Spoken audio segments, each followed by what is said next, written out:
오늘 수요예배 나오신 성도님들 주님의 이름으로 축복합니다. 한 7년 전, 8년 전 일이었었던 것 같은데요. 그때 제가 미국에 있었는데 그때 미국 한인교회에 굉장히 휩쓸었었던 안 좋았었던 붐이 있었습니다. 그게 무엇이냐면 잘못된 종말론에 관련된 것이었어요. 한국에서도 좀 한국 교회 안에서도 그게 좀 문제가 됐었다 그러더라고요. 그래서 제가 처음에 여기 왔었을 때 저희 청년부 안에서도 몇몇 청년이 이것에 대해서 물었었던 청년이 있었습니다. 이제 마지막 신호라는 책 때문에 막 한국에서 막 좀 이제 막 종말론에 대해서 막 관심을 가지고 막 그랬었던 것 같아요. 혹시 여러분들 그 책 보신 분들 계신가요? 거기서 보면 주된 내용 중에 하나가 이제 베리칩에 대해서 나오거든요. 사람들이 이제 이제 길거리 가다 보면 막 예수천당 불신지옥이 팻말 듣고 하시는 분들 중에 꼭 베리칩을 거기다 꼭 써서 붙이면서 이제 종말의 때가 다가왔다. 미국에서 이렇게 칩 받고 막 난리가 난다. 그래가지고 이미 교회 안에서도 난리가 났었어요. 그래가지고 어떤 성도님들은 막 그게 막 진짜 예수님 당장이라도 올 것처럼 어떤 막 모여서 기도하는 단체가 가지고 막 기도하고 그래서 제가 있었던 신학교에서 이제 한인 학생들이 팀을 만들어가지고 그 진상 조사를 나섰습니다. 근데 그 진짜로 믿고 계신 분 안 계시죠? 그 가짜입니다. 가짜로 판명이 됐고요. 그렇게 되고 있습니다. 근데 거기서 잘못된 종말론이 나타내는 가장 이제 잘못된 것 중에 하나가 전 그거라고 생각합니다. 뭐냐면 잘못된 두려움을 심는다는 거예요. 여러분 종말이 오면 이게 물론 무섭죠. 종말이라는 것 자체가 좀 무섭지 않습니까? 근데 믿는 성도들은 무엇을 두려워해야 됩니까? 다가오는 종말을 두려워해서 되는 게 아니라요. 우리가 진짜 다시 오실 예수님을 맞이할 준비가 되어 있는지 우리의 신앙을 돌아보면서 두려워해야 되는데 이 마지막 때를 막 메리치 막 맞으면 안 된다, 반대해야 된다. 그게 다 진행돼야 예수님이 오시는 건데 예수님 오시는 걸 막겠다는 겁니까? 뭡니까? 그게 아니지 않습니까?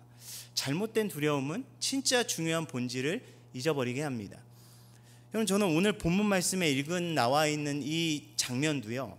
어떻게 보면 잘못된 두려움에 빠져 있었던 그런 제자들의 모습을 보여주는 것 같아요. 여러분 오늘 본문 말씀에 나와 있는 장면이 어떤 장면이냐면요. 부활하신 이후에 예수님께서 첫 번째로 제자들에게 모습을 보이시는 그 장면을 담고 있습니다. 이 장면은 사복음서에 모두 기록되어 있는 장면인데요. 너무나 영광스럽고 아름다운 장면입니다. 예수님께서는 십자가 사건이 있기 전에 몇 차례 자신이 부활할 것을 예고하지 않으셨습니까? 그러면서 이제 십자가 처형을 당하신 후에 모든 것이 다 끝나는 것처럼 보였습니다. 제자들이 믿어왔었던 모든 소망이 물거품처럼 사라지는 것을 경험합니다. 모든 것이 끝났다라고 생각하는 그때 예수님께서 하셨던 말씀처럼 부활하셨습니다. 그리고 먼저는 여인들에게 그 부활하신 모습을 보여주시고 그 기쁜 소식을 전하게 하셨습니다. 그런데 그 소식을 들은 제자들은요, 듣고도 믿지 않았다라고 오늘 함께 읽은 말씀 전에 나오는 11절과 13절에 두 차례나 언급되고 있습니다. 예수님의 부활 소식을 들었었던 제자들 누구보다 기뻐해야 하지 않았습니까? 3년 동안 따랐었던 예수님이 진짜라는 것이 드러나는 거잖아요. 예수님께서 죽어서 이제는 다 끝났다라고 생각하는 그들에게 정말 너무나 희망적인 메시지 아닙니까? 이걸 알았다면 누구보다 환호하고 기뻐해야 될 사람들이 제자들이었는데 이 제자들이 믿지 않았다라는 거예요. 오늘 본문과 동일선상에서 고백하는 요한복음 20장 19절은요. 이때의 상황을 요한은 이렇게 기록하고 있습니다. 이날 곧 안식 후 첫날 저녁 때 제자들이 유대인을 두려워하여 모인 곳에 문을 닫았더니, 여러분 이 제자들이 모여 있었는데 두려워서 숨어 있었다는 거예요. 그러면서 너무나 두려운 나머지 그 문을 굳게 닫았다라는 것입니다. 여러분 제자들은 기뻐해야 될 사람들인데 왜 이들은 이렇게 잘못된 두려움에 휩싸였을까요? 왜 그랬을까요? 이 엑트마이라는 신학자가 있는데요. 이 신학자는 이때 이들의 상태를 이렇게 해석하고 있습니다. 그가 더 이상 죽은 사람이 아니라는 소식이 그들을 불안하게 했다. 그들은 예수 그리스도의 존재를 감당할 수 없었기 때문이다. 그렇습니다. 이 제자들은요, 부활하신 예수님의 존재, 어떻게 보면 부활하셨다라는 그 사실 자체가 이들에게 감당할 수 없는 사실이었기 때문이에요. 그래서 이들은 두려워해서요, 믿고 싶지 않았던 것입니다. 그들이 진짜 두려워했던 것이 뭡니까? 유대인들을 두려워했다는 거예요. 왜요? 예수님처럼 이들 또한 죽음을 당할까 봐 두려워했던 것입니다. 그들은 부활하신 예수님의 그 기쁜 소식보다 그들 눈앞에 있는 현실을 더 무서워했다는 것입니다. 그래서 그들은 꽁꽁 숨어서 문을 다 걸어 잠궜던 것입니다. 그런 두려움에 떨어섰던 이 제자들에게 예수님께서 찾아오세요. 오늘 본문에는 자세히 기록되어 있지 않지만요, 누가복음과 요한복음에는요, 예수님께서 두려움 가운데 있었던 제자들에게 찾아오셔서 가장 먼저 하셨던 말이 바로 평강이 있을지어다 라는 말을 하셨다고 기록하고 있습니다. 두려워서 아무것도 못할 것을 예상하고 계신 예수님께서 그들이 아무것도 못하고 걱정과 근심 속에서 불안해할 것을 예상하시면서 예수님께서는 그들에게 나타나셔서 이들을 위로하셨던 것입니다. 그럼에도 불구하고 눈앞에 찾아오셔서 그들을 위로하시는 주님조차 알아보지 못하고 제자들은 예수님을 그때도 믿지 못했다라고 기록해요. 누가복음 24장 37절은요 이렇게 말합니다. 그들이 놀라고 무서워하여 그 보는 것을 영으로 생각한지라. 예수님을 진짜 살아오신 부활하신 예수님으로 믿었던 게 아니라 그냥 유령으로 생각한 거예요. 귀신으로 생각한 겁니다. 그래서 또다시 예수님을 보고도 무서워했다라는 거예요. 그래서 예수님께서는 제자들의 믿음 없는 것과 그 마음에 완악한 것을 꾸짖으셨다고 오늘 함께 읽은 14절은 기록하고 있는 것입니다. 예수님께서 다시 살아나셔서 눈앞에 계신 것을 믿지 못하는 제자들의 상태, 그들의 상태를 믿음 없는 것 그리고 마음이 완악한 것으로 오늘 마가는 정의하고 있습니다. 여러분, 그런데 이러한 상태는요 우리 또한 너무나 동일하게 이 세상을 살아가면서 경험하기도 합니다. 여러분, 우리는 예수님에 대한 소식을 얼마나 많이 듣습니까? 부활하신 예수님에 대한 이야기를 얼마나 많이 듣습니까? 주일 예배를 통해서, 우리 설교를 통해서 계속해서 듣습니다. 우리 요즘 드라마 바이블 열심히 잘하고 계십니까? 드라마 바이블을 통해서도 우리가 예수님에 대한 이야기를 듣고요, 우리가 듣는 찬양이나 다른 영적인 소스들을 통해서 우리는 예수님께서 누구이신지, 그리고 하나님께서 우리를 통해 이루시고자 하시는 것이 무엇이고 우리의 삶을 어떻게 바라보고 계신지 끊임없이 우리는 듣고 있습니다. 그런데 우리는 그 사실을요 어떠한 상황 속에서 흔들림 없이 정말 그렇게 믿고 그렇게 살아가고 있냐는 것입니다. 어쩌면 계속해서 듣지만 믿음 없이 있었던 이 제자들의 모습이 바로 우리의 모습이고요, 주님을 온전히 받아들이지 못했던 이 제자들의 완악한 마음이 어찌 보면 우리의 완악함일 수도 있다는 것입니다. 믿음 없고 완악했던 제자들에게 예수님께서 나타나셔서 그들에게 무엇이라고 말씀하셨습니까? 너희에게 평강이 있을지어다. 저는 이 말씀을 묵상하면 묵상할수록요 참 이 말씀보다 은혜로운 게 없는 것 같아요. 지금 우리에게 너무나 필요한 위로이자 말씀 아닙니까? 우리를 향하신 바로 하나님 아버지의 마음입니다. 여러분, 얼마나 두려워할 것이 많습니까? 얼마나 걱정할 것이 많습니까? 어제였나요? 우리 이만희가 나와가지고 막 인터뷰를 하는데요, 좀 깜짝 놀랐습니다. 자칭 신이라고 하는 사람이 이렇게 마스크 쓰고 나와서요 막 벌벌 떨면서 이렇게 인터뷰를 하는 거 보니까요, 진짜 코로나가 무섭긴 무섭구나, 이만희도 마스크를 하고 나올 정도니 막 그러면서 되게 웃었던 기억이 있습니다. 여러분, 지금 얼마나 걱정하고 두려워할 것이 많이 있습니까? 제자들이 마주한 현실적인 위험과 두려움이 이 세상을 살아가는 우리의 두려움이기도 합니다. 의인은 믿음으로 말미암아 산다는 거 우리 머리로 잘 알죠. 그렇지만 우리 현실에서 믿음으로 살아내는 것이 여러분 얼마나 쉽지 않습니까? 그렇기 때문에 오늘 말씀 가운데 가장 큰 위로가 되는 건 두려움 가운데 떨고 있는 그 제자들에게 찾아오신 바로 예수님이라는 것입니다. 여러분, 예수님께서 문제 해결거리를 가지고 오셨기 때문에 여러분 두려워하지 않았던 것이 아니에요. 큰 위로가 됐던 것이 아닙니다. 예수님께서 제자들에게 찾아오셨을 때 문제가 해결됐습니까? 예수님께서 로마에 정복하신 게 아니잖아요. 그 적대자들을 다 쓸어 없애신 게 아니지 않습니까? 문제는 그대로였습니다. 그렇지만 예수님께서 그들에게 평강을 주십니다. 왜요? 예수님 자체가 평안이고 평강이기 때문에 예수님께서 임하시는 그곳에 세상이 줄 수 없는 평강이 있었던 것입니다. 여러분, 평강은요 노력해서 찾을 수 있는 게 아니에요. 여러분, 불교에서처럼 뭔가 득도해서요 어려움 속에서 산은 산이요 물은 물이로되 하면서 어떤 경지에 올라서 어떤 고통과 문제 앞에서 이 또한 지나가리라 하면서 그냥 넘어가는 게, 여러분 그게 평안이 아니라는 거예요. 여러분, 그게 사람입니까? 여러분, 정말 그렇게 득도해서 그런 경지에 오를 수 있다라고 한들요, 여러분 세상에서 몇 사람이나 그 경지에 오르겠습니까? 여러분, 오르실 수 있으십니까? 저는 못 오를 것 같아요. 제가 오를 수 있었다면 머리 밀고 산에 들어갔겠죠. 그럼 전 못할 것 같습니다. 못합니다. 아무나 못합니다. 그렇기 때문에 예수님께서 이 땅에 오신 것입니다. 주님께서 이 땅에 오신 이유가 무엇입니까? 이 땅에 오심으로 우리가 해결할 수 없는 불안과 걱정과 근심과 그 모든 것들을 주님께서는 주님의 평강으로 물리쳐 주시고 우리 마음 가운데 진정한 왕으로서 살아서 역사하시기 위해 이 땅 가운데 오신 거 아닙니까?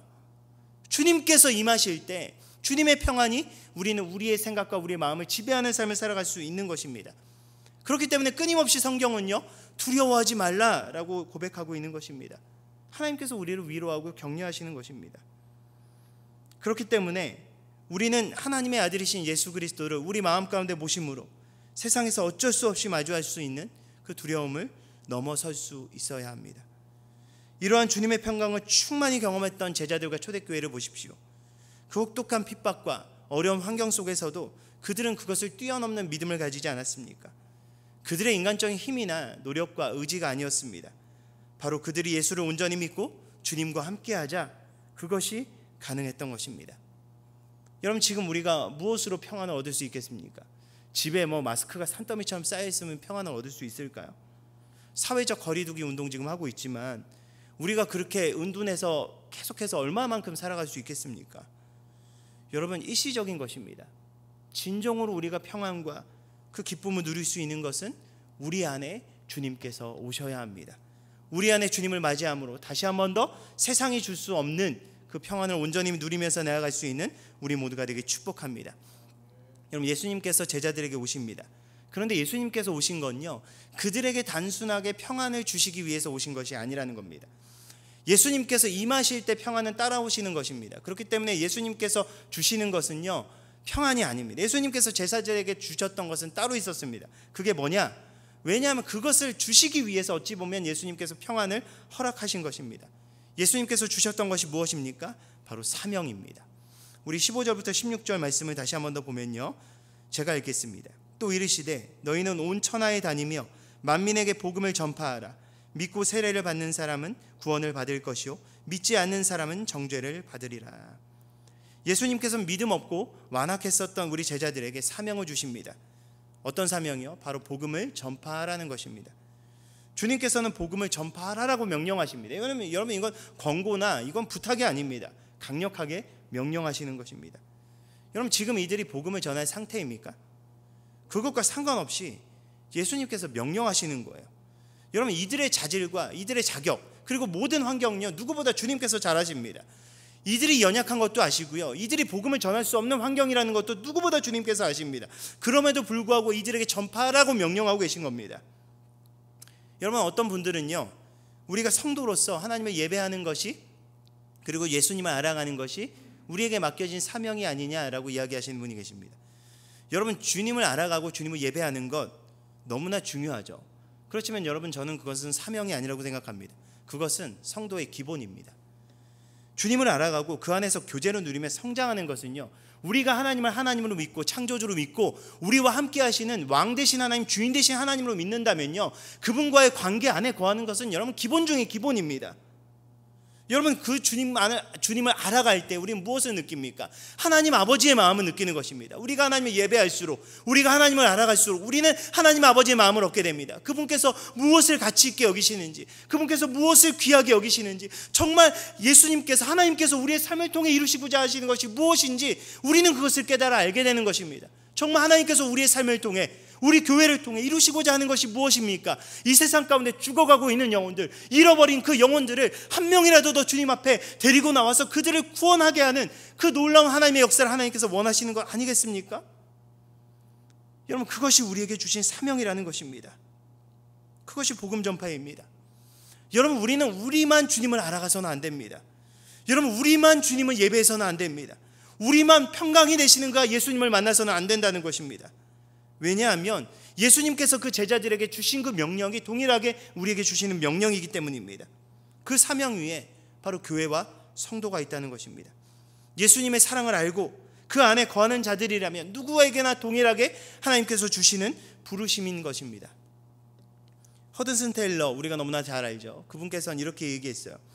지상 대명령은 선택할 수 있는 옵션 중에 하나가 아니다. 그것은 우리가 반드시 복종해야 될 명령이다. 그런데 우리는 하나님께서 우리에게 주신 복음 들고 세상을 향해 나아가라 라는 명령을요, 우리의 하나의 사역적인 그 옵션으로 여기는 경우가 얼마나 많이 있습니까? 특정한 날, 특정한 이벤트에 하는 그런 이벤트가 아니라는 것입니다. 바로 우리의 근본적인 부르심이며 연약한 우리를 통해서 하나님의 나라를 확장하길 원하시는 하나님의 위대한 부르심이라는 것입니다. 교회가 교회되기 위한, 성도가 성도가 되기 위한 가장 큰 사명, 바로 우리에게 주신 그 사랑을 모르는 자들에게 전달하는 것입니다. 여러분, 지금이 얼마나 예수 그리스도의 사랑을 전달하기 너무나 좋을 때입니까? 여러분, 지금 한국 교회가 여러 가지 그런 매스컴에도 올라오고 그런 것 같아요. 왜 한국 교회는 예배를 드리냐? 여러분, 세상이 이해하지 못하는 평안과 지켜야 될 것들이 있기 때문 아닙니까? 여러분, 지금 전해야 될 수 있는 게 얼마나 많이 있습니까? 여러분, 이만희도 무서워가지고 마스크를 끼는 세상인데요. 여러분, 정말 이 세상 사람들이 얼마나 두려워하고 얼마나 불안과 근심 속에서 누굴 믿고 무엇을 붙들고 여러분 살아가겠습니까? 이 세상에 믿을 만한 것이 있습니까? 뛰어난 정치적인 지도자가 나오면 나라가 바뀝니까? 어떤 특정 정치 집단이 나라를 바꿀 수 있습니까? 아닙니다.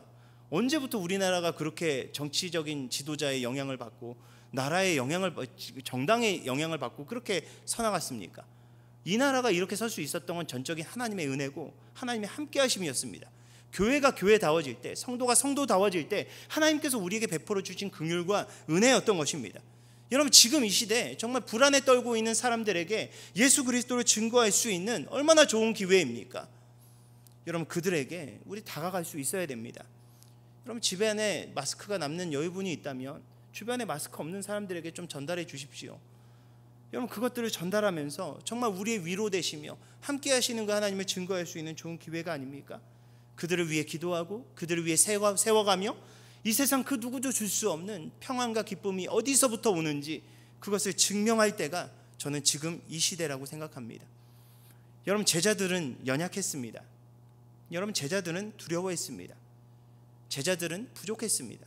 그럼 우리도 마찬가지입니다. 우리도 연약하고 부족하고 우리도 두려워합니다. 그들과 우리가 똑같듯이 그들에게 하셨던 주님의 명령도 동일하며 그들과 함께 하셨던 주님도 동일합니다. 그들이 가능했다면 여러분, 우리도 가능합니다. 그때에도 가능했다면 지금도 여전히 가능합니다. 바로 그 명령을 주시는 주님께서는 어제나 오늘이나 동일하신 하나님이시기 때문입니다. 데이빗 갤런드라는 분이 이렇게 이야기합니다. 제자도는 예수님의 부르심으로 수립되고 하나님의 은혜와 능력으로 유지될 수 있다. 우리의 힘과 능력이 클수록 하나님께서 우리에게 맡겨주신 것을 감당할 수 있는 게 아니라 하나님의 은혜가 클수록 그 사명을 온전히 감당할 수 있다는 것입니다. 우리 부족함이 클수록 하나님께서 더 크게 일하실 것입니다. 우리가 연약할수록 하나님께서는 더 큰 성령의 은혜를 우리에게 부어주실 것입니다. 그 은혜 안에서 우리에게 맡겨주신 그 부르심을 잃어버리지 말고 끝까지 감당하기 부족함이 없는 우리 모두가 되길 축복합니다. 또한 주님께서는 믿는 자들에게 표적이 따를 것임을 약속하고 계십니다. 우리 17절부터 18절까지 다시 한 번 더 보도록 하겠습니다. 제가 먼저 읽겠습니다. 믿는 자들에게는 이런 표적이 따르리니 곧 그들이 내 이름으로 귀신을 쫓아내며 새 방언을 말하며 뱀을 집어 올리며 무슨 독을 마실지라도 해를 받지 아니하며 병든 사람에게 손을 얹은즉 나으리라 하시더라. 오늘 본문 말씀은요, 믿는 자들에게는 이러한 표적이 따를 것이라고 이야기하고 있습니다. 오늘 본문 말씀에 나와 있는 것처럼요, 정말 우리가 믿음대로 살아갈 때 하나님께서 우리 안에 역사하시며 우리를 강하게 하시며 모든 것을 한 초자연적인 능력으로 해결하실 수 있는 능력의 하나님이십니다. 하나님께서는 그 능력으로 성도들을 지키실 것이며 그 능력으로 그 부르심을 따라가는 그 사람들을 지키시면 그들과 함께 하실 것입니다. 여러분, 우리는 이 믿음으로 나아갈 수 있어야 됩니다. 그런데 우리가 조금 더 살펴봐야 될 부분이 바로 마지막 절인 20절에 나옵니다. 20절은 이렇게 고백합니다. 제자들이 나가 두루 전파할세 주께서 함께 역사하사 그 따르는 표적으로 말씀을 확실히 증언하시니라. 그들이 전파할 때 주께서 함께 역사하셔서 하나님께서 함께 하시는 그 따르는 표적이 나타났다는 것입니다. 제자들이 나가서 복음을 전파하기 시작할 때 주님께서 함께 하셔서 표적이 나타났던 것입니다. 여기서 가장 중요한 것은요, 나타났었던 표적이 아니라 바로 주께서 함께 역사하셨다는 데 있습니다. 주께서 함께 하실 때 드러나는 것이 여러분 표적입니다. 때로는 그 표적이 초자연적인 것일 수도 있고요, 아닐 수도 있다는 것입니다.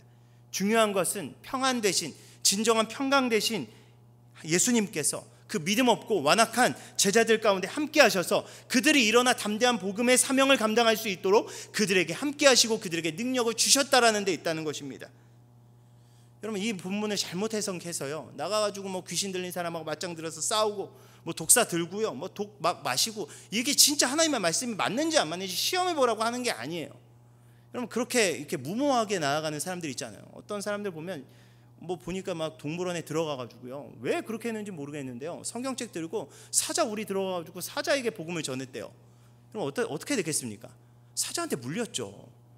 여러분, 어떤 미국의 목사님은요, 이 본문을 설교하면서 이걸 조금 더 증명해 보이기 위해서 독사를 들고 막 설교를 했대요. 그 물려가지고 막 치료받으러 가야 된다 그러는데 그거를 거부했다가 얼마 안 있다가 돌아가셨다라는 소식도 있었습니다. 여러분, 그렇게 무모하게 하는 얘기가 아닙니다. 정말 부르심대로 살아가는 그 삶을 살아갈 때 하나님께서 외적으로 내적으로 은혜 주시는 그 하나님을 경험하라라는 하나님의 약속의 말씀입니다. 오히려 17절 18절을요 이렇게 해석할 수 있을 것 같아요. 그 어떤 귀신의 역사도, 지역적인 어려움도, 언어와 환경의 한계에도, 심지어 병이나 독일지라도 주께서 함께하는 자를 막을 수 없고 그를 통해 이루실 하나님의 그런 복음의 사역을 그 어떤 것도 막을 수 없다. 저는 이렇게 해석할 수 있을 것 같습니다. 마태복음 28장 20절에 예수님께서는 똑같은 명령을 하시면서 이렇게 말씀하지 않으셨습니까? 볼지어다 내가 세상 끝날까지 너희와 항상 함께 있을 것이다. 함께하는 은혜를 누리는 자, 그 어떤 것도 막아설 수 없다는 것입니다. 그것을 이겨낼 수 있는 환경적인 외적인 은혜를 하나님께서 부어주신다면 우리 삶 가운데 초자연적인 기적이나 이런 것도 경험할 수 있겠죠. 그것을 허락하지 않는다라고 할지라도 하나님께서는 우리에게 내적인 은혜를 베풀어 주셔서 그 모든 환경을 뛰어넘을 수 있는 담대함과 용기와 믿음을 하나님께서 우리에게 허락하신다라는 것입니다. 여러분, 초대교회를 보십시오. 그 어떤 것도 초대교회를 굴복시킬 수 없지 않았습니까? 권력이나 핍박이나 어려움이나 그 어떤 것이 교회와 성도들을 향한 하나님의 뜻을 결코 막아설 수 없었습니다. 지금 여러분, 우리는 분명히 어려운 시기를 통과하고 있습니다. 지금 우리가 그 상황 가운데 두려워하지 말아야 될 것은 평강의 하나님께서 여전히 우리와 함께 하시며 여전히 우리에게 사명 주시며 그 사명을 다하기까지 우리와 함께 하실 것이기 때문입니다. 시편 23편에서 하나님께서는 분명히 약속하지 않으십니까? 사망의 음침한 골짜기를 다닐지라도 내가 두려워하지 않을 것은 주의 지팡이와 막대기가 나를 영원히 지키실 것이기 때문이다 라고 고백하고 있지 않습니까? 여러분, 다시 한 번 더 하나님을 붙들어서 정말 우리 교회 가운데 여전히 희망을 보여주시며 소망을 보여주시는 그 하나님을 붙들며 나아가는 우리 모두가 되게 축복합니다. 그리하여 정말 믿음이 없어지는 이 시대 가운데 정말 우리의 삶을 통하여 지금 우리 공동체를 통하여 정말 하나님의 살아계심과 하나님의 역사하심을 온전히 드러내어 보여줄 수 있는 우리 모두가 되게 축복합니다. 그리하여 정말 우리에게 맡겨진 복음의 사명을 다시 한번 아름답게 감당하기에 부족함이 없는 우리 모두가 되길 예수님의 이름으로 간절히 축원합니다. 우리 시간 함께 나눈 이 말씀을 가지고 이 시간 좀 다 같이 좀 기도하면서 나아가기 원합니다. 이 시간 좀 기도하면서 나아갈 때요, 하나님께서 우리와 함께하여 주셔서 정말 두려운 이 시대 가운데 정말 우리가 담대함을 얻을 수 있도록 정말 우리와 함께 하시는 주님 안에서 평안을 누리고 그 안에서 우리가 정말 지켜야 될 하나님께서 우리에게 주신 사명이 무엇인지 그것을 바라보고 그것에 능력 주시는 그 하나님을 경험하며 온전히 그 사명 감당하기 부족함이 없는 우리 교회, 우리 성도들 될 수 있도록 하나님께서 축복하여 주시옵소서. 우리 시간 다 같이 주님 앞에 기도하면서 나아갑니다. 다 같이 기도합니다.